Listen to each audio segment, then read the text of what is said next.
এটা হলো নিমপিঠে রামকৃষ্ণদেবের আশ্রম, যেখানে আছে একটা সুন্দর মন্দির আর আছে রামকৃষ্ণদেবের খুব সুন্দর মূর্তি।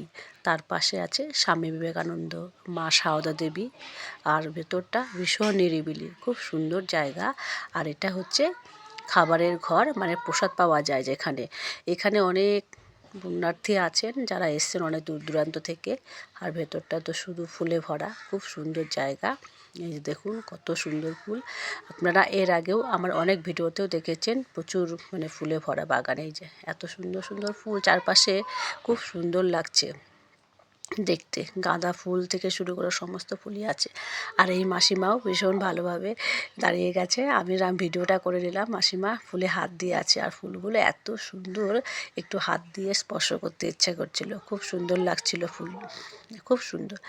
আর এই একটা জায়গা যেখানটায় শুটিং না হলে মানে চলে না। প্রত্যেক দিন আমি দেখতে পাবো এখানে শুটিং হচ্ছে, তো আজকেও ব্যতিক্রম নয়। দেখুন শুটিং চলছিল, নায়িকা আর এখানে ক্যামেরাম্যান দাঁড়িয়েছিল। জায়গাটা এত সুন্দর, তো হবে না কেন? সেই জন্যই তো শুটিং হওয়ার জায়গা এটা, ওই জন্য আর কি। তো দেখুন খুব সুন্দর জায়গা, ভালো লাগছে জায়গাটা। আর এরকম প্রাকৃতিক দৃশ্য দেখতে কার কার ভালো লাগে অবশ্যই কমেন্ট করে জানাবেন। আর আমার রান্নার ভিডিওটা কদিন বন্ধ থাকবে, যেহেতু ছোটো ছেলের স্কুল, তো শাশুড়ি মা রান্না করে দিচ্ছে আর ভিডিও দেখাতে পারছি না। আর আজকে আমাদের নিরামিষ রান্না হয়েছে। তো বন্ধুরা চলুন, টাটা সবাই।